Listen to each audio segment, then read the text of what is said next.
Assalamualaikum warahmatullahi wabarakatuh. Apa kabar mahasiswa Akademi Telkom Jakarta? Terima kasih atas kehadiran kalian pada pertemuan kali ini, yaitu pertemuan ke-12 kelas Matematika Diskrit, di mana akan kita bahas materi kali ini adalah tentang pohon. Baiklah, kita masuk saja ke dalam materinya. Apakah definisi dari pohon? Pohon adalah graf tak berarah terhubung yang tidak mengandung sirkuit. Jadi pada contoh gambar pertama ya, ini sebuah simpul yang terhubung dengan sisi-sisi ya. Ini tidak mengandung sebuah sirkuit atau membentuk sebuah loop. Jadi B terhubung dengan A terhubung dengan D terhubung dengan C, dan terhubung juga dengan E dan F. Jadi tidak ada sirkuit. Kemudian contoh yang kedua adalah C terhubung dengan E, terhubung dengan B, dan A terhubung dengan F terhubung dengan D. Tidak ada sirkuit. Sedangkan di gambar ketiga, bisa kita perhatikan ADF ini membentuk sebuah sirkuit atau rangkaian atau loop ya. Dan ini bukan pohon. Sedangkan yang gambar keempat, ini C terhubung dengan E terhubung dengan B, tapi B tidak terhubung dengan A. Jadi yang tidak terhubung, ya ada sebuah graf yang masing-masing tidak terhubung, ini bukan pohon juga. Jadi gambar 1 dan 2 adalah pohon, tapi yang 3 dan 4 bukan pohon. Kemudian ada definisi dan tentang terminologi tentang hutan, forest. Kumpulan pohon yang saling lepas. Jadi gambar di bawah ini, contohnya ada pohon 1, 2, dan 3. Jadi kumpulan dari pohon-pohon disebut dengan forest atau hutan. Jadi definisinya adalah graf tidak terhubung yang tidak mengandung sirkuit. Setiap komponen di dalam graf tersebut adalah pohon. Jadi himpunan dari pohon adalah hutan. Kemudian sifat-sifat pohon ya, kita harus memastikan juga 6 syarat di bawah ini ya, itu ada di dalam graf tersebut ya. Jadi graf adalah kumpulan dari simpul dan sisi ya, H adalah graf tak berarah, sederhana, dan jumlah simpulnya N. Semua pernyataan di bawah ini adalah ekivalen.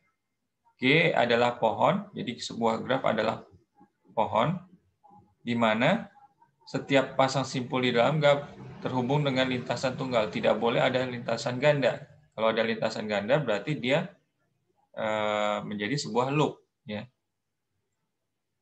G terhubung memiliki M sama dengan N kurang 1 buah sisi. Jadi ini untuk memastikan jumlah sisi tersebut adalah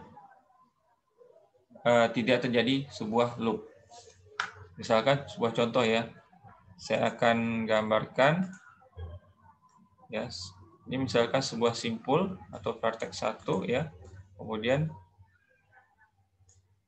vertex 2 dan vertex 3. Nah, simpulnya ada 3 ya. Simpulnya ada 3.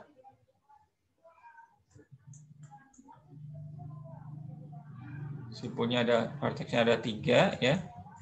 Kemudian maka sisinya adalah 3 dikurangi 1 ya, sama dengan 2. Jadi M sama dengan N kurang 1 buah sisi. Jadi hanya ada 2. Tapi kalau sirkuit, maka jumlah simpul sama dengan jumlah sisi ya. Vertexnya 3, sisinya 3. Nah, ini menjadi sebuah sirkuit. Maka tidak boleh atau dirumuskan M sama dengan N kurang 1. G tidak mengandung sirkuit dan memiliki M sama dengan N kurang 1 buah sisi. Dia tidak mengandung sirkuit dan penambahan satu sisi pada graf akan membuat hanya satu sirkuit. Ya. Penambahan satu sisi menambah menjadi sebuah sirkuit. Ini seperti ini. Kemudian G terhubung dan semua sisinya adalah jembatan. Ya, harus terhubung. Tadi ada yang putus ya, yang gambar keempat itu terputus, maka itu bukan sebuah pohon. Nah, ini harus memenuhi sifat-sifat pohon ini, maka disebut dengan sebuah pohon. Kemudian ada macam pohon, ya, salah satunya itu spanning tree atau pohon merentang.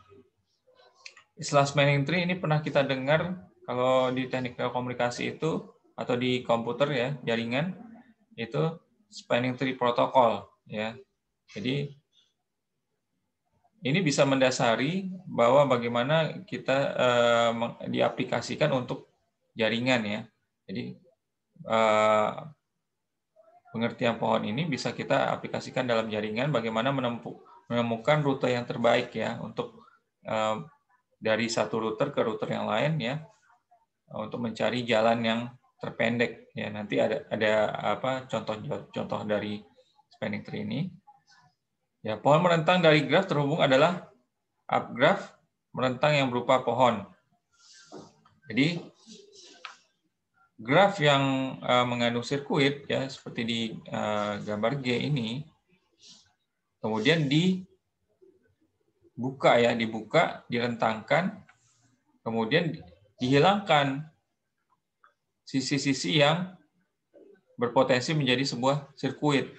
Contohnya di T1 atau di pohon 1 ya.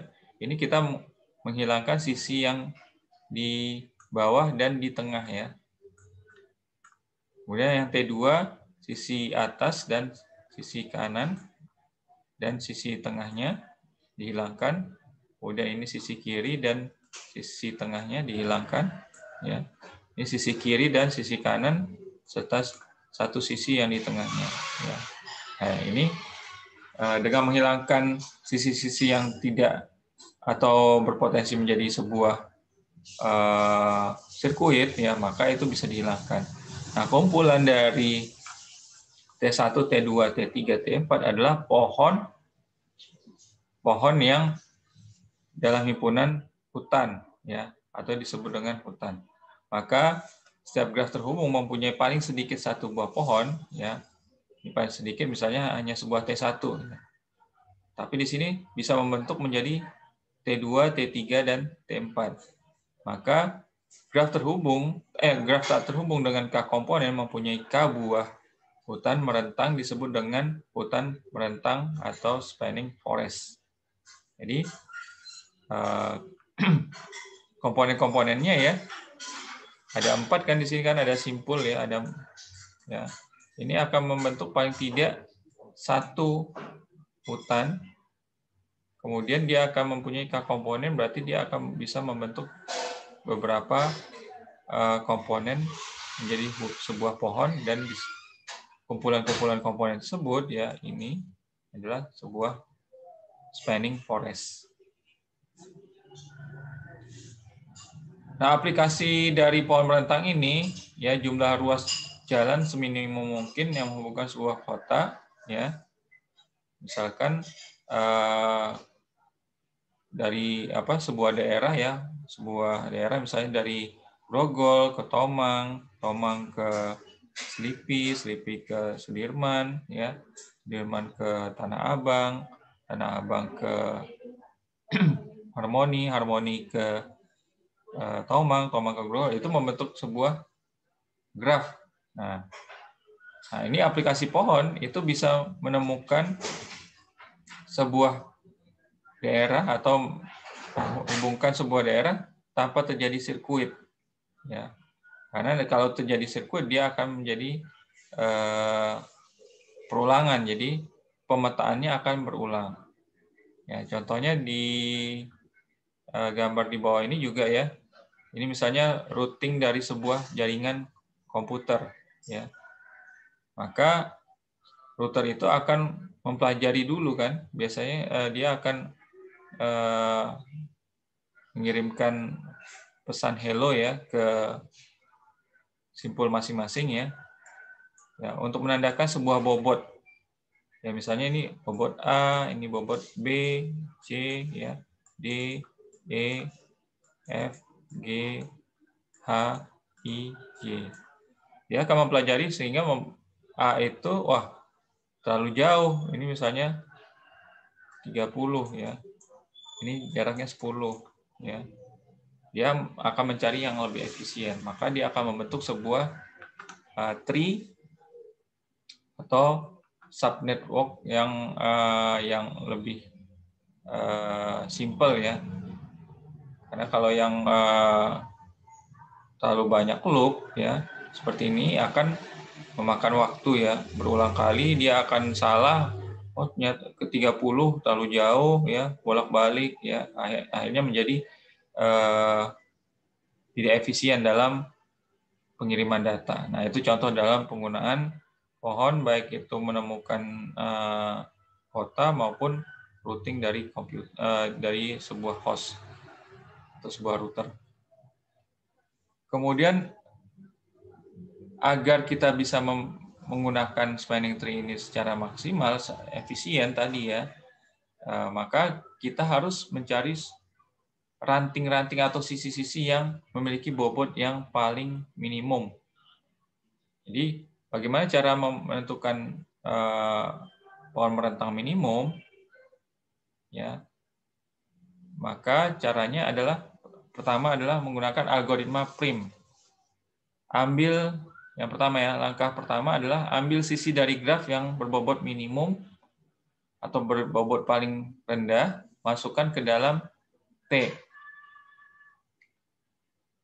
T ini adalah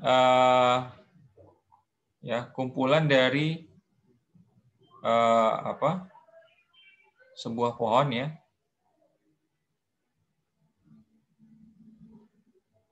Nanti T ini dihubungkan ya pohon satu, pohon kedua, pohon ketiga menjadi sebuah forest.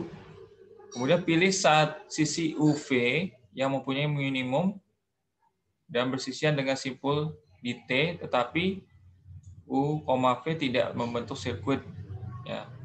Kemudian ambil satu sisi ya UV yang punya bobot minimum paling rendah. Kemudian dia tidak membentuk sebuah sirkuit. Kemudian ulangi langkah kedua sebanyak N-2 kali. Baiklah, contoh kita ini kalau dalam bentuk pseudocode ya, atau pengkodean pemrograman, algoritmanya seperti ini. Ya, contohnya ya, graf ini ya, kita akan membuat menjadi spanning tree. Maka kita harus menentukan bobot minimumnya ya.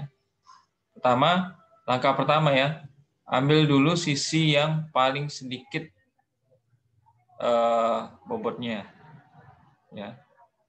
Dari nomor 1 misalkan 1 ke 4 itu 30, 1 ke 2 10. Maka 1 ke 2 ya dengan bobot 10 kita rentangkan menjadi sebuah T1 ya, ini T1. Jadi ini membentuk pohon 1 ya, T1. Kemudian dari simpul yang kedua ini kita tarik lagi ya. 2 itu ada ini 25, 40 ya, sisi-sisi yang atau bertetangga ya. 50 ya. Maka yang paling rendah adalah 25. Maka kita tarik ya, simpul 25 ke arah simpul 6 ya.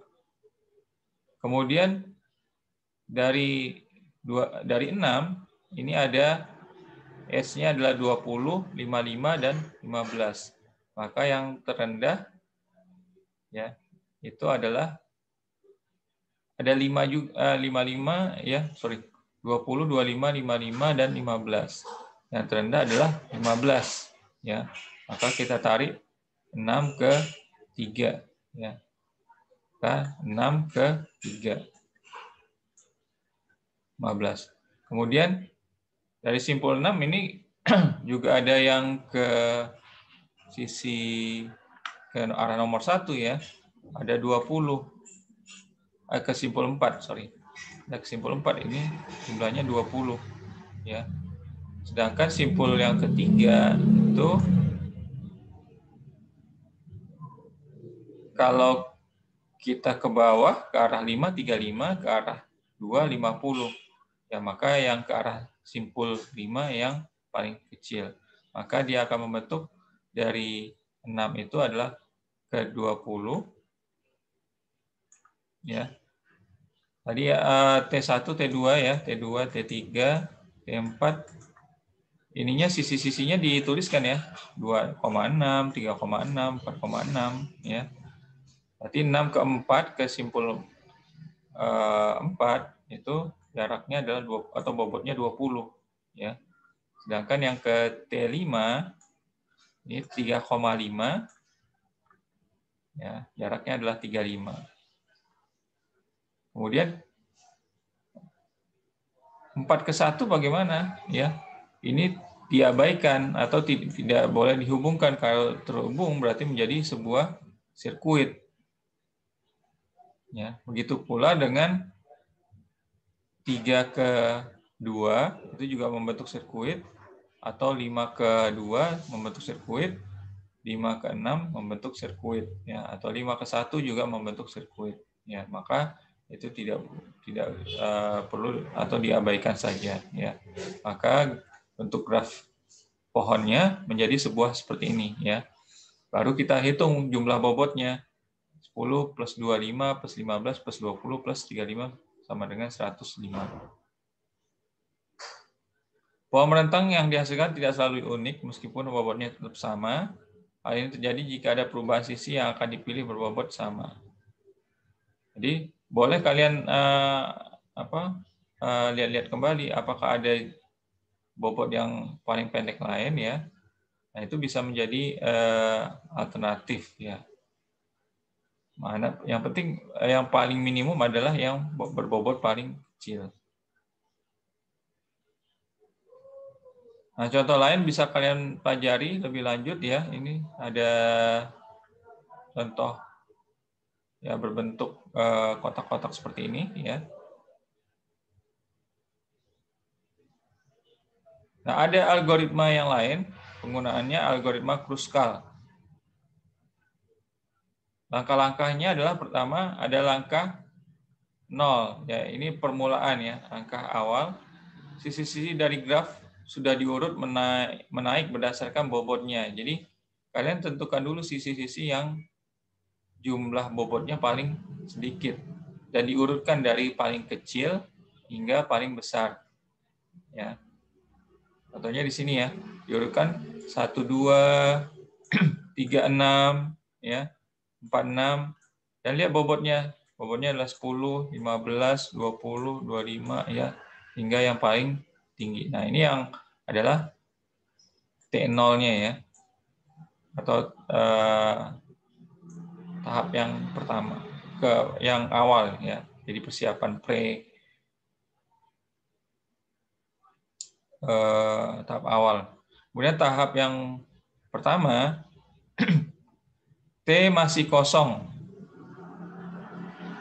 Kemudian langkah kedua, pilih sisi UV dengan bobot minimum yang tidak membentuk sirkuit. Nah, ini seperti langkah kedua yang sama dengan yang sebelumnya, dan ulangi langkah 2 sebanyak N kurang 1 kali ya, seperti prim juga ya, ini seperti prim.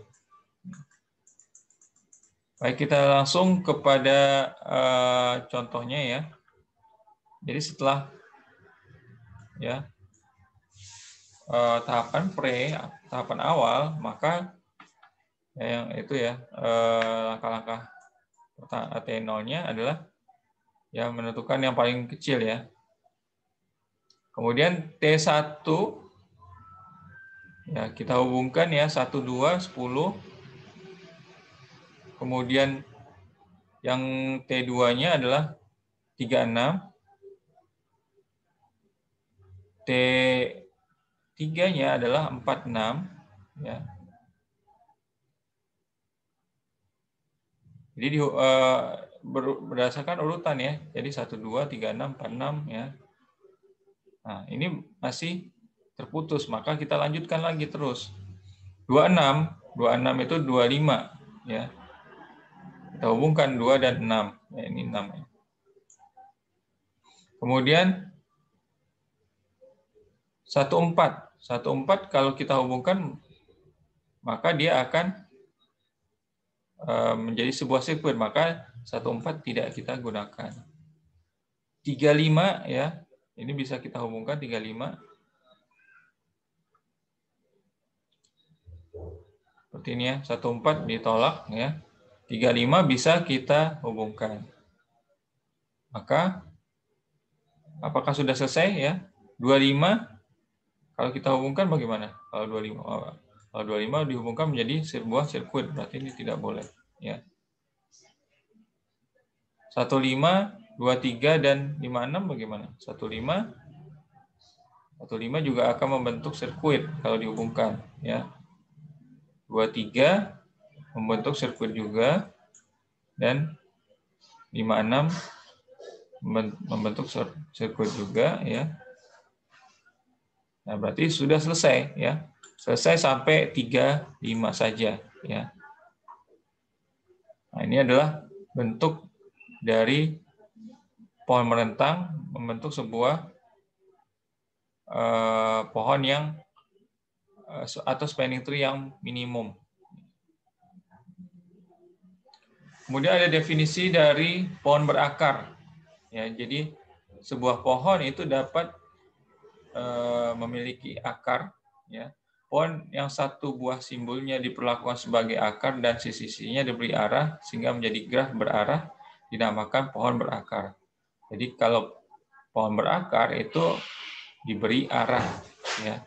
Jadi A ke B memiliki akar E dan F ya. Kemudian E memiliki akar HIJ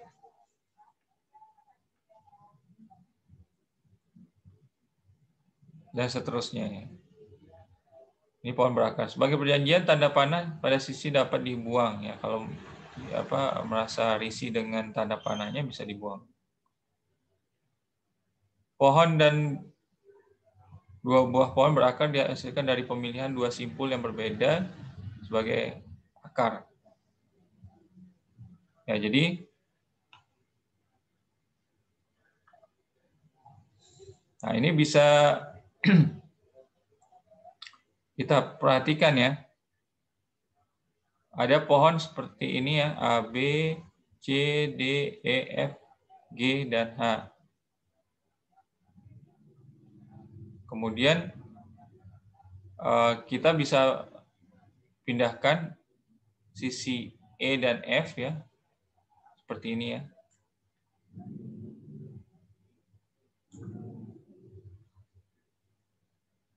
Jadi sebuah ranting pohon ya, yang berbeda ya.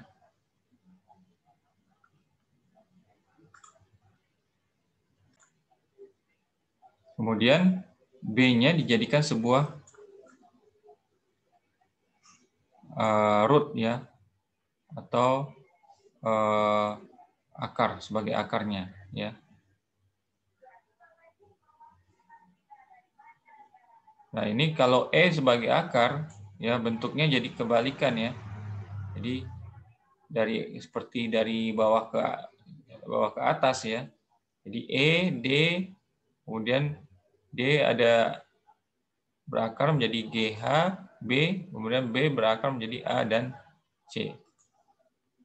Nah, ini menjadi sebuah model pohon yang berbeda. Kemudian terminologi yang lain ya dalam pohon berakar ada disebut dengan child root ya, dan parent ya, parent root ya. Jadi kalau ini A ini ya adalah parentnya dari B, C, dan D. B, C, dan D disebut dengan child ya. Ini adalah child dan ini adalah parentnya ya. Ini seperti bentuk hierarki ya. Dalam pemrograman ini pemrograman Java ya, penggunaan hierarki sangat banyak ya. Kemudian B ke E ya, berarti ini adalah child dari B. B sebagai parent dari EF. Ya. D juga sama, D parent dari G. G adalah child dari D. G adalah parent dari K. K adalah child dari G. K parent dari L dan M ya, dan seterusnya. Kemudian ada lintasan ya. Lintasan dari A ke J adalah A, B, E, J. Jadi A ke J, A ke J. Lintasannya adalah A, B, E, J. Ya. Panjang lintasan di sini ya adalah 3. Ya, misalnya bobotnya adalah 1 ya. Ya berarti 3 gitu. Ya tergantung bobotnya juga, kita harus perhatikan bobot. Kemudian saudara kandung atau sibling. F adalah saudara kandung E, tapi G bukan saudara kandung E. F adalah saudara kandung ya, dari E, sibling ya. Tapi G bukan saudara kandung. Kenapa? Karena parentnya berbeda ya. Parentnya ini D, ya ini saudara sepupu mungkin gitu ya.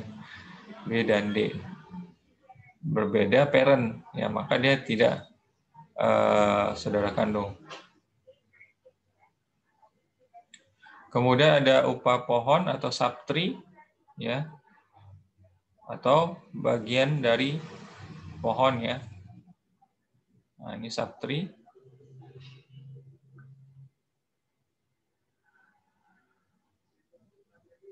Atau bisa juga disebut dengan ranting ya, ranting.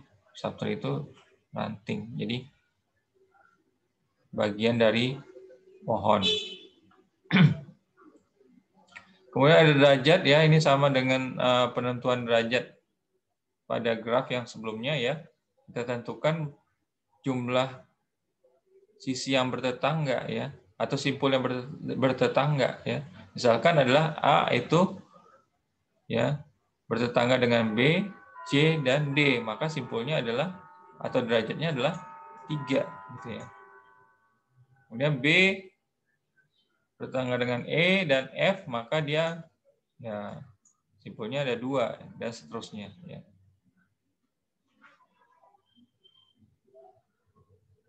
Kemudian ada daun ya, simpul yang berderajat 0 atau tidak mempunyai anak disebut daun, atau yang mentok ya, mentok. Artinya sudah tidak punya anak lagi atau dia adalah yang terakhir ya. H, I, J ini adalah pohon ya. Kemudian F, L, C, dan M. Ya. Simpul dalam internal. Simpul yang mempunyai anak disebut simpul dalam. Contohnya adalah B, D, ya, ini simpul dalam. B, D, E, G, ya. E, G. Simpul dalam. Kalau yang paling terakhir ya berarti daun ya. Jadi bukan termasuk simpul dalam. Kemudian ada aras, level atau tingkat ya. Tingkat yang pertama ya parent 0 ya. Seperti ini adalah kakeknya ya. Kemudian di sini adalah anak ayahnya, cucunya gitu ya.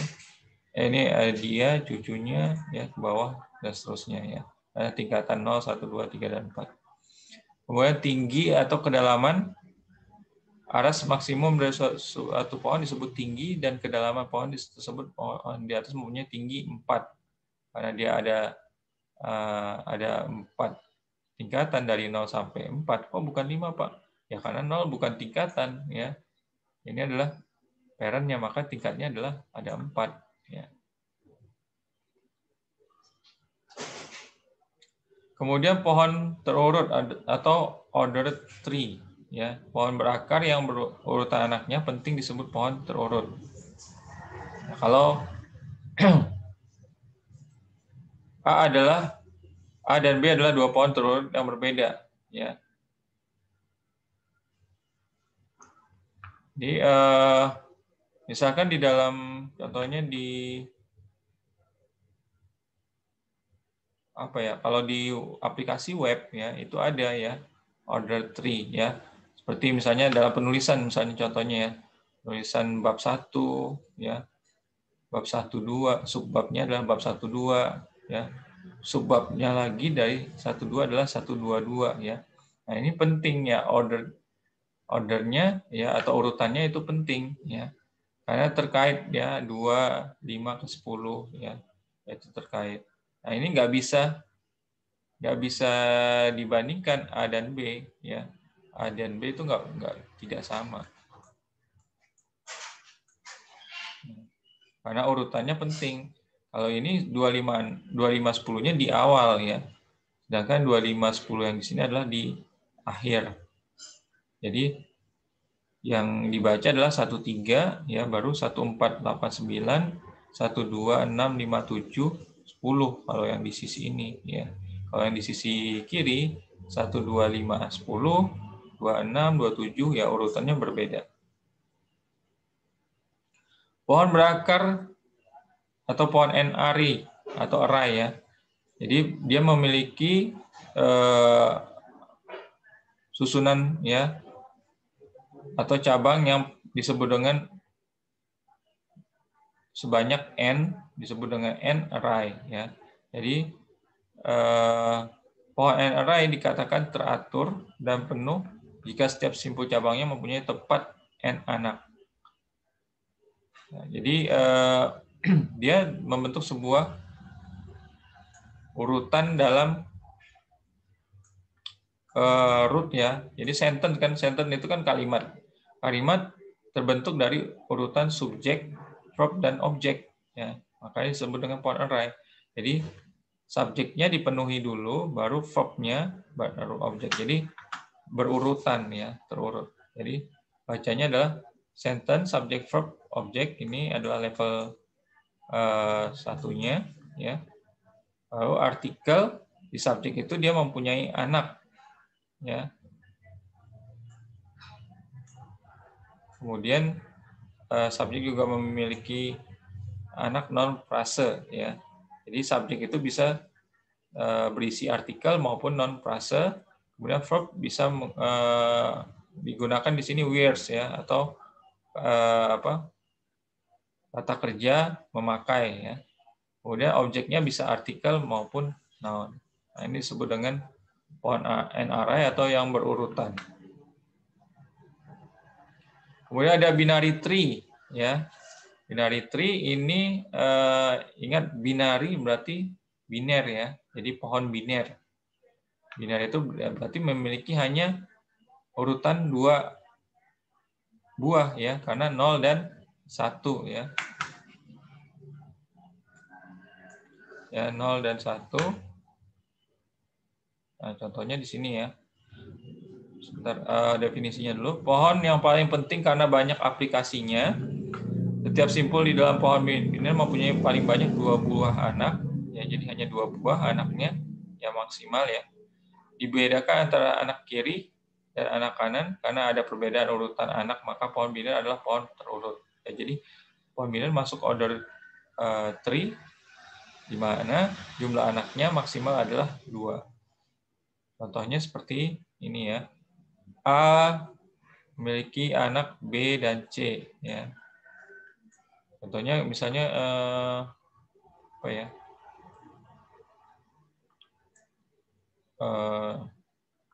Misalnya desimal ya, desimal 8 misalnya. Jangan besar-besar ya. Karena dia 2, ini cuma 2 berarti 2 pangkat 2 4 ya. Berarti hanya bisa 1 sampai 4. Misalnya 3 ya. 3 dia mempunyai binarinya adalah 1 1. 1 0 ya kalau 3.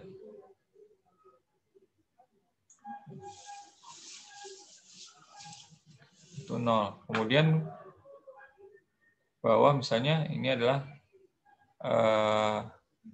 1 memiliki ya anaknya 1 gitu ya. Jadi seperti binari ya, membentuk sebuah binary digit gitu ya, binary tree. Pokoknya pohonnya memiliki 2 cabang saja atau 2 anak. Nah, ini juga sama. Nah, ini antara ABD yang ya ada yang D-nya ke kiri, ada D-nya ke kanan. Nah, ini berbeda ya. Ini tidak sama.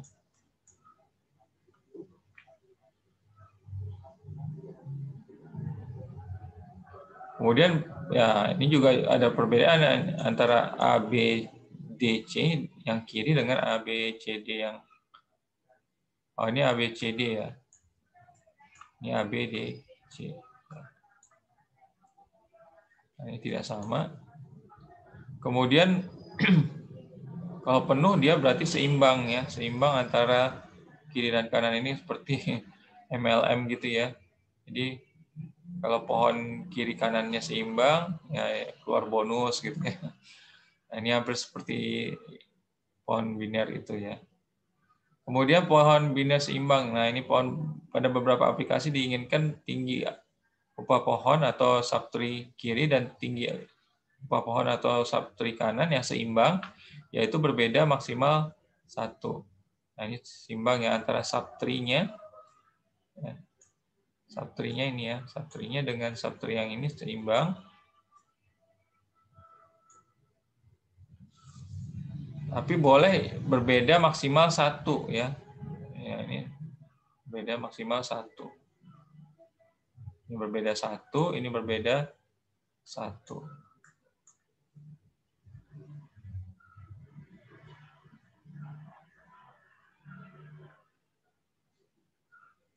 Nah, ini berbeda.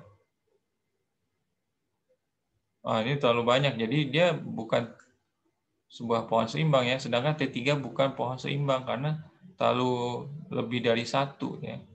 Ini ada di sini ada 2 ya. Di sini ada 2 yang harus dipenuhi. Kalau ini cuma 1 dan 1 ya. Jadi ini termasuk seimbang, yang ini tidak. Nah, kemudian ada penerapan pohon biner ya untuk ekspresi. Misalkan dalam ekspresi perkalian ya. Misalkan perkalian, ini root-nya adalah perkalian antara A dan B ya. Maka dituliskan A plus B dikali dengan ini adalah pembagian, maka C dibagi ya, C dibagi D plus E ya, D plus E. Ya, jadi bisa dibuat sebagai pohon ekspresi seperti ini ya, menggunakan operator penjumlahan ya, pembagian atau perkalian. Pengurangan juga bisa sebenarnya ya. Kemudian pohon keputusan ya, ini untuk pemilihan seleksi ya. Misalnya kan A akarnya adalah bandingkan A dengan B, A titik 2 B, A banding B, bagaimana? Oh, A itu lebih besar daripada B ya, atau B lebih besar daripada A ya. Nah, kemudian bandingkan lagi A banding C, bagaimana? Oh, A banding C, A lebih besar daripada C dan C lebih besar daripada A, maka ya terus ya, maka di sini bisa dibandingkan, akhirnya adalah A lebih besar daripada B, B lebih besar daripada C, ya C itu yang paling terkecil. Nah, jadi ini untuk membandingkan atau membuat sebuah pohon keputusan. Biasanya dalam pemrograman ini penting ya, karena kita melakukan seleksi. Kemudian kalau menggunakan kode awalan, nah ini seperti menggunakan biner ya, bilangan biner ya. 0 apa 1 ya, 0 atau 1 ya. Kalau 0, kemudian ada pilihan lagi 0, 1 lagi ya. Kemudian bagi lagi 0, 1, maka membentuk ya ranting yang sebelah kiri ini membentuk 0, 0, 0 ya. Sedangkan yang ke kiri adalah 0, 0, 1. Dan yang di sini adalah 0, 1, dan di sini adalah 1, 0. dan ini adalah 1, 1. Ya. Nah, ini penggunaan pohon biner. Kemudian kode Huffman.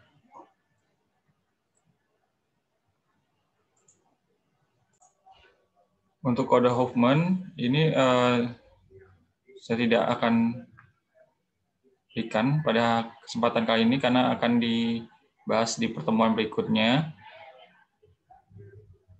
Konsepnya sendiri adalah kode Huffman ini adalah untuk melakukan kompresi ya. Jadi misalkan simbol A, B, C, D ini diberi binary dalam bentuk kode ASCII berisi 8 bit string, ya. Maka awalnya adalah misalkan ada tulisan A, B, A, C, C, D, A, maka dituliskan seperti ini ya nilai bitnya, seperti ini. Kemudian dengan kode Huffman ya yang akan kita pelajari nanti di pertemuan berikutnya, ini akan membentuk kompresi seperti ini ya, nilai bitnya menjadi 13 bit. Jadi 56 bit menjadi 13 bit ini menjadi lebih ramping ya. Nah, ini adalah penggunaan kode Huffman. Jadi penggunaannya ini dilihat dari kekerapan atau frekuensi dari simbol tadi. Jadi simbol itu berapa kali muncul ya. Misalkan A itu ada 3 kali, ya maka kekerapannya adalah 3 kali atau frekuensinya 3 kali.